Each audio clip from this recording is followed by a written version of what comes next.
On today's episode of Beards in Business, in the beard section, we're going to learn how to comb our beard with a boar's head brush. And in the business section, we have a special guest, EMT Javi with CPR Cornerstone, who will introduce us to his special guest. All right, everybody, welcome to this edition of Beards in Business. This is the beard section, and today we've got a really great show for you. We're going to talk about using a brush. And then once we transition into the business section, we're going to be talking to an amazing gentleman, and he's going to have a special guest with him that will talk about how to deliver CPR, being that this is coming off the heels of Valentine's Day. I'm feeling very heart-centric, so that's going to be this week's episode. So let's first talk into the brushing. So there's a couple different techniques and things that are out there. And again, as we've kind of laid out each and every week of, this is your method. We're just giving you tips, tricks, whatever. You pick them up, use them, don't use them. Find what works best for you and your beard routine. But for our purposes, we're going to be using a boar's head brush that is just hand used. You can get a full brush that has actual handle. You can use, whatever brush you want to use. The reason that we're using the boar's brush is one that comes in one of our shaving kits. Hopefully we'll be able to bring those to you as an individual item, but it's such a great product to use. And then as we've had in the last couple of weeks, we're going to give you a quick video, and then we'll go ahead and dive a little bit deeper after the video. So let's go video. All right, guys, we've got our oil, butter, whichever, doesn't matter, in our beard. We previously talked about using a comb. Now we're going to talk about a different tool. Today we're going to be talking about a brush. Currently we don't sell the brushes individually, they come in our kits. We're working hard to find a good source that's American made. Everything that we've currently found is from China. So if you know a good source to get these, where we throw our logo on it, hit us up. I'd love to know that. So what we're going to do with our brushes, we're going to take it and we want to just get right up on our cheeks and do the same thing. Some people will come down this way. I like to go the way I want my beard to fall. Again, I'll do it 3 times with the brush. It's a little bit bigger, so you can get a little bit quicker get this done a little bit quicker, come across. So when using the brush, you can do this one of 2 ways. You can either use the brush independently, like we just did in this video. You can comb first, brush first. It all depends on what type of look you're looking for to get in your beard, and we'll get into more of how you can achieve that look in further episodes. All right, welcome back from that video. Let's get into a couple of things. So with the brush, you can do the brush several different ways. You can use the brush as a standalone and just put your product in and then brush it through. It kind of just softens and fluffens up the beard a little bit. Or you can comb it first, you can straighten it first, you can brush it. Whatever, again, your routine is that you do. I tend to finish off with the brush my normal day-to-day routine. And as you saw in the video, there's 2 different ways of doing it. You can just brush straight through, call it a day, or some people like to brush and smooth out with their hand as they go. Whatever it is that works for you, that's what you do. You do whatever you like. Make sure that you get the best beard game based off of the things that you like. So we put all of these together. Again, I personally like the boar's hair, only because it's nice and soft, but it still has enough firmness to where it can go through. If there's something else that you prefer, if like horsehair or unicorn hair or whatever it is, you use that. And if there's something out there that you just love and say this is the greatest brush ever, drop us a comment. Send us a message. Let us know about it so we can share it with folks. Because there's lots of things out there, and you're only exposed to what you know. And if there's something out there that we could share with the audience, we will do. So one thing that I definitely want to touch on with the brush is a lot of men who are brushing their beard will do just that, their beard.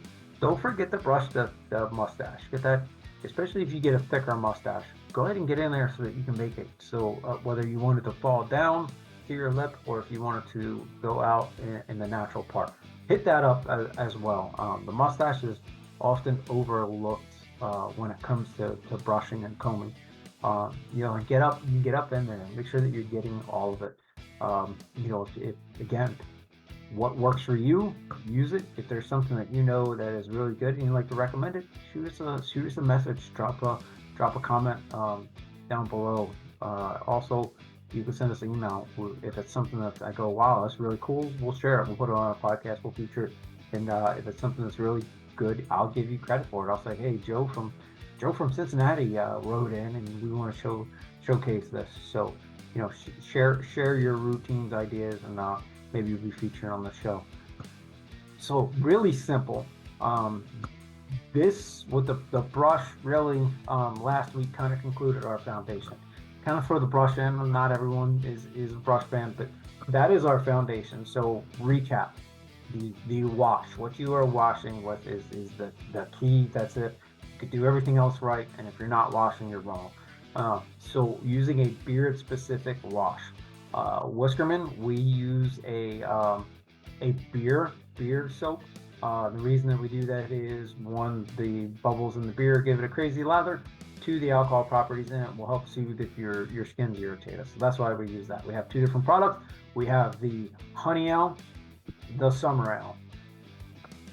So that is the foundation. If you use something else, awesome, as long as it's beard specific. If you're not using it, you're probably feeling that you're dry, itchy, flaky. So beard soap first and foremost. 3 times-ish a week is what I do. I go through, give it a really nice wash. Moving from there is the oil. The oil goes on, hydrates the pores, promotes healthy growth, strengthens the current growth. If you use the oil without the wash, you're taking 1 step forward, 2 steps back. So putting it in again, we have 13 different scents as this is being filmed right now. So again, whatever your profile, whatever you want to smell, we can probably get you that. Different ways of putting it on: straight in your hand, rubbing them together, boom, in, rock it out, as we showed in previous videos. If you need to go back, watch those videos, or you can put it directly onto your face and then rub it in from there. The kissing sister, whatever you want to call it, is the beard butter. Where the butter differs from the oil is the butter softens and conditions your facial hair. Schools of thought, different mindsets. Some folks, again, as I try to iterate, this is your game. Figure out what works for you, you do it. For me, I use oil one day, a butter another day, with the only caveat being when I want to mash 2 scents together, because it creates an amazing mashup and a great scent, I will cut both in half and use them together. So however you do that, some people will use oil in the morning, butter at night, whatever it is, you figure out what works for you. And then we moved on to the combing through to evenly disperse the oils, the butter, whatever it is, through your beard, and then also help straighten it and give it that nice look that you want. And then also, as we just talked about today with today's video, is using the brush to kind of get it to lay down a little bit and soften out. So that is the foundation right there. Those 4 plus brushing is the foundation of beard care. If you do those alone, you can have the most amazing, you can shape your beard, do whatever you want. We also talked about straightening, not part of the foundation, not part of that key. That's just an added on. But we will go into more as we explore our beards. So there are other things that you can do, balms, waxes, different things that you may want to get into. So we will go ahead and dive into those in future weeks. So this concludes the beards section of Beards and Business. I'm going to turn it over to me and my special guest with an S. So I'm going to have 2 because he's going to have a special guest. We're going to turn it over right now. All right, guys, welcome to this special edition of the beard segment of this. I got a special guest. This gentleman was the first person that I talked to when we were on season 11 of The Blocks. We rode the shuttle from the airport. So it's my honor and privilege to introduce my friend, EMT Javi. Hey, it's the Whisker Man. Yes, all right, that's the most I can do for my macho man, brother. John, man, it's an honor, brother. I appreciate you bringing me onto your show, man. I'll introduce myself real quick. My name is EMT Javi. I got on the show with John, and the name of my company is CPR Cornerstone. So by trade, I'm an EMT, but I am also a CPR instructor and a self-published children's book author too. Yeah, and that's what was so cool. I know as we were driving from the airport, you started telling me a little about your business, and as we got through the week, started to learn more, and you've expanded. I know you have Sure. a special guest with you there that we'll get to momentarily. Yes, we will. Being EMT, a special human being, Uh-huh.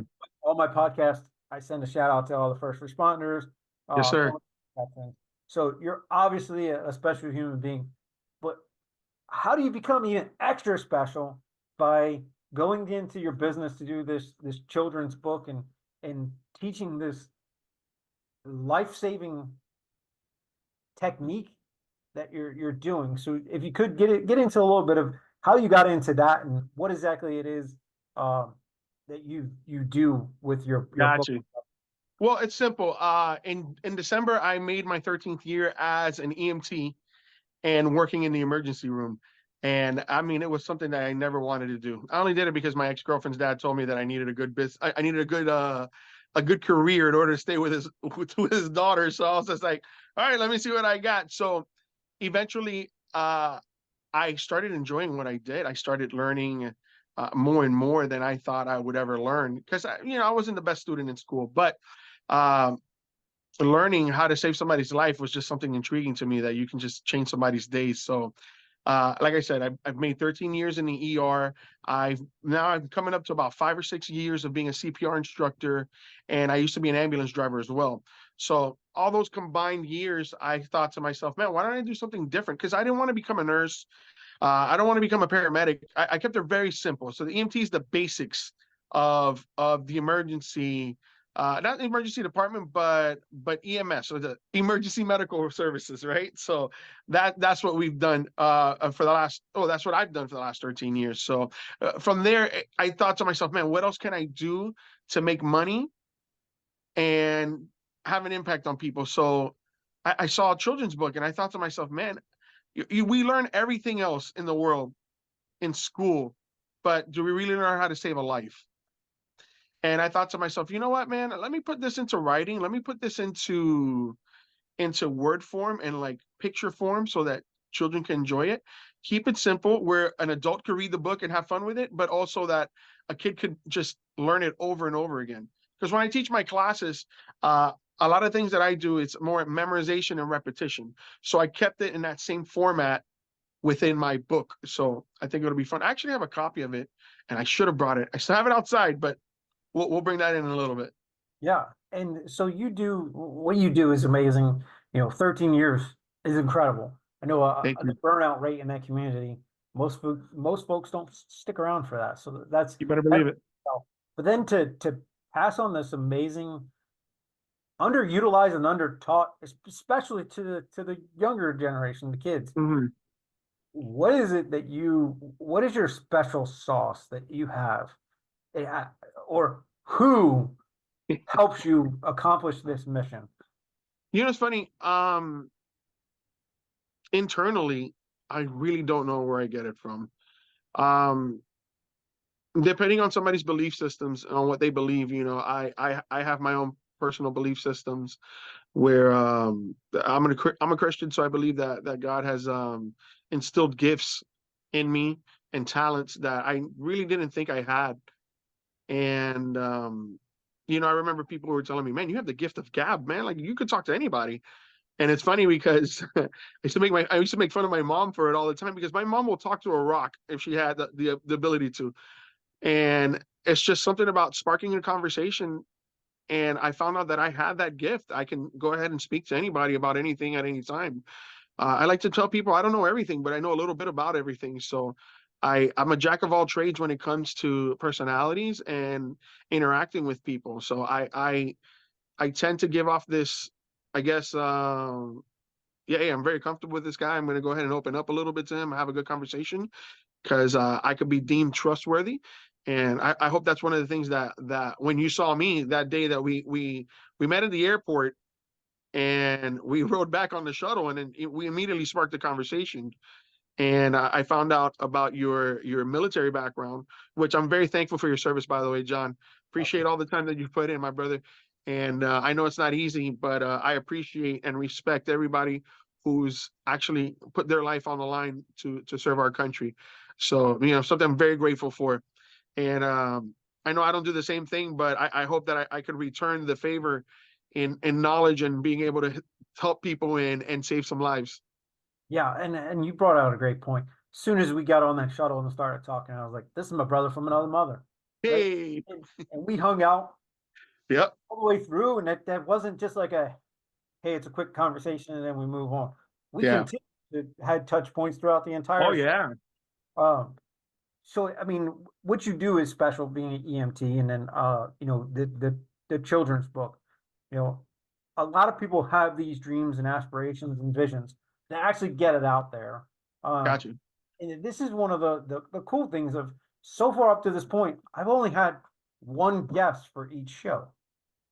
Now, this show, I think we get a special guest. Is that true? Uh-huh. A special guest. Yes, we do actually. Um, No. I took I took things into my own hands and I decided to bring my character to life. And this And this is something that came after the show, correct? You were yes, toying with completely. it. Yeah, he was being made in the process of me being on the show. He came all the way from Turkey. Now he's got a life of his own. So Yes, he does. why don't you introduce this next guest that's going to be there, coming in from your left? Well, let me let you know a little bit about him. His name is Corby, and when I came up with the name, I just wanted people to understand what was the meaning behind it. So cor in Latin is for heart, obviously, cor, corazón in Spanish, and then B stands for brain. So my friend here is a half a brain and half a heart, and his name is Corby. And weirdly enough, he sounds just like me. I don't know why, but I'll let him introduce himself. I know we can go from there. Yeah, Here, let me get absolutely. out of frame so I can make room for him. All right, loved it. There he is. Wait a minute. I'm going to be on TV? Yeah, absolutely, Corby. I'm so honored. Having Javier on is special in of itself, but having someone of your talent that's going to be around the world teaching kids is just even bigger. Like, you may very well be the biggest guest ever on this show. So say hello to our audience, Corby. Hey, John, thank you for having me on. I know Javier's behind me and he sounds just like me. I don't know, it's weird. I should be should be talking Turkish, but I speak English. That's awesome. So, Corby, what is it that you bring to the table to help, besides being such a cool thing to look at? What is it that you help to portray to the kids? Well, I hope that I can bring the knowledge of how to start CPR at an early age and just get everybody ready and prepared from 5 and up. So, for a 5-year-old, I know I recently took a CPR class, and the guy talked to us for hours and hours. How other than you just grab our attention, Corby, how do you? Is there something special that you do besides being you to get across to a 5-year-old? Well, my book, it's something that I think all parents should have at home. I'm kind of nervous on the camera. Sorry, John. Corby, come on, man. Yeah, so I'm excited that this book came out, and I'm even more excited to see that your guests, if they want it, it's on Amazon. Hey, stop promoting it. Uh, Sorry, John. Yeah, he has a mind of his own sometimes. He's a superstar Yeah, now. I try. So, anyways, I think it's something that all children should start from a very early age, learn how to do CPR, not just count their 1, 2, 3s and ABCs. Now, children aren't able to do CPR, but they can memorize the steps to CPR. Wow, and that's probably why that's your better side, because you're the brains. You Um, better believe it, buddy. what a clever concept. Corby, let's have both of you. We'll talk to both of you now. So, Wait, Javier, wait, wait. Am I allowed? All right, go ahead. so I mean, What's up? having the passion to take what you do, and as Corby said, a 5-year-old can't necessarily get enough to press the chest to get the heart beating properly. Yes, he exactly. You have to have a certain amount of pressure put on the chest so that way you can refill the heart with adequate blood flow. A child won't be able to push deep enough, but guess what? A child is able to memorize the steps when the parent is nervous. So if the parent forgets the count, right, 30 to 2, which is 30 compressions, 2 breaths, the kid can be there reminding the parent, hey, dad, look, or mom, put your hand on their chest. You're going to push down 30 times. You're going to breathe into their mouth twice, even though we don't need mouth to mouth anymore, but we'll get into that in another time. They're not strong enough, but the memorization skill is there. So when they get that book, I feel like it's something that, like I said, we all learn our colors, we learn our numbers, we learn our letters. Why not learn how to save a life, right? Yeah, and I mean it's such an amazing thing, and I applaud you for taking something that you know Corby's going to take some credit, I'm sure, but having I know you're the brains and the heart behind Corby, but to I would do hope so. in such a way to where I know you always have his back. It's such an amazing thing to create such a character that Thank I you. believe is going to transcend the way kids are taught this amazing technique and get that ingrained into them to where when they're in later grade school and high school, if it happens, they're able to step in and go, I remember Corby teaching me Exactly. this. And it's one of the things that I really wanted to do. I mean, we remember Cat in the Hat. We remember Brown Bear. I remember the Hungry Caterpillar, and all those little things that you learn, and it's like ingrained into your brain. But why not start a series where we can teach these kids about what happens in real life and what they can do to make a difference as well? We could start off with CPR, which is basically the ABCs of the medical field. Um, how do we learn about strokes? How do we learn about seizures? How do we learn about concussions when you have a fall in the playground? What do we do when we have a big old cut on our knee or our face? What do we tell our parents? Can we calm them down? Do we know that things are going to be okay? Those are things that I feel like we can put into books and learn how to do. So hopefully that'll be next on the line of what I need to do to advance things. Yeah, absolutely. So, I mean, clearly it ties into what you're doing as an EMT. But where did this passion come from of all the things you could have done? You create this amazing person to your left. Corby Oh, is hold on, John. Corby says he has to go to the bathroom. okay, Corby. I'll Well, continue. I'll continue could you wait a second? I'll continue the conversation. He's going to go ahead and go to the bathroom, and I guess we'll see him in a little bit. Cool. all right, Corby. Hey, John, man, good stuff, brother. Thank you so much for having me on today. We'll see you, Corby. Hopefully we see you Appreciate, soon. appreciate you, buddy. All right, hurry up. And don't forget to flush, right? Jeez. All right. Sorry, So, John. I know it's going to be a little bit more. It's going to be a little boring, just me and you, but what can we do? so how do you like let's crack open your brain. How do you come across to create a character like Mhm. most people will get these ideas and then they deliver them and it's like that's what you came up with. You've taken a great idea and then Mhm. you add a character that should be as recognizable as Elmo or any Thank other. you. Yeah, I think so too. How did you come up with this concept? All right. So, man, let me tell you something. Like I said, I go back to how I was in school, right? I'm not a numbers and science guy. I've always been more creative than most when it comes to certain things.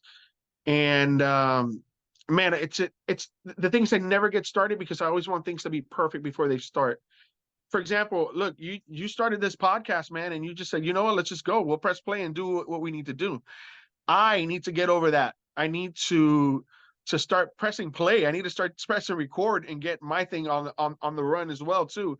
I have a nurse that always tells me, man, you have all these great ideas, but you never ever execute.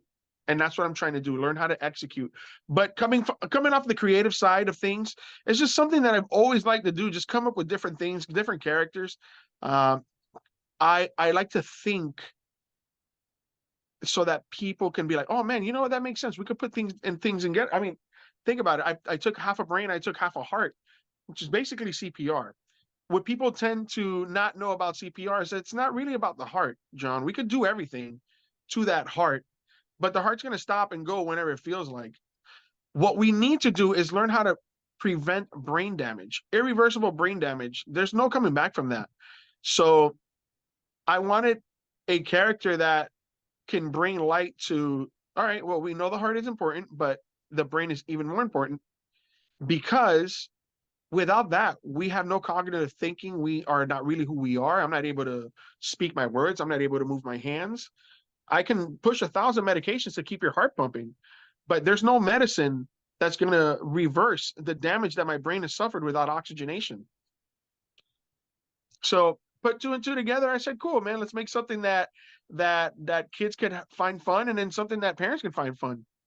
Yeah, and that's such amazing. I know that you kind of alluded to it earlier, but if those that are interested in getting a copy of your book, where can they find that? Amazon. Very, very simple. The name of the book is I Save Lives and So Can You by EMT Javi. An honor, meeting you kind of broke the whole thing, because I know as we're walking to the airport, you're like, man, this is going to be a stressful event. Yeah. Probably almost had to do CPR because I was so amped up. And then we chat on that, 20-30 minute ride? Yeah. Brothers for life at this point. It was great, man. Knowing your background and how you opened up.